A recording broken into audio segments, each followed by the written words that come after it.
కొంతమంది ఎక్కువ టెన్షన్ పడిపోతూ ఉంటారు ప్రెగ్నెంట్ టైంలో. అంటే అది టెన్షన్ అనే కాదు, బిడ్డ మీద ఆతృత అంటాం. ఎవ్రీ మంత్ స్కాన్ తీసుకోవాలి అనే ఒక అత్యుత్సాహం, బిడ్డ ఎలా ఉందో లోపల. అట్లా ఎవ్రీ మంత్ స్కాన్స్ తీసుకోవడం అనేది బేబీకి అది మంచిదా కాదా? నెల నెల స్కాన్స్ అవసరం లేదు.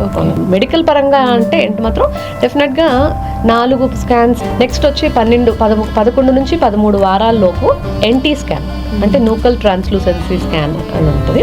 అది బేబీ యొక్క నెక్ దగ్గర ఒక ఫ్లూయిడ్ ఉంటుంది, ఆ ఫ్లూయిడ్ని మెజర్ చేస్తాం అన్నమాట. సో ఆ స్కాన్ కంపల్సరీగా చేయించుకోవాలి.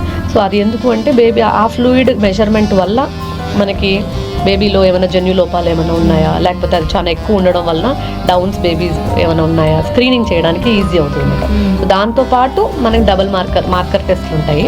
ఆ మార్కర్ టెస్ట్ని 2 జత చేస్తేనే ఫస్ట్ ట్రైమిస్టర్ స్క్రీనింగ్ అంటాం. NT scan with double marker first trimester screening. ఆ స్క్రీనింగ్ చేసుకోవడం వల్ల చాలా వరకు జన్యు లోపాలు ఉన్న బేబీస్ని మనం ఐడెంటిఫై చేయొచ్చు.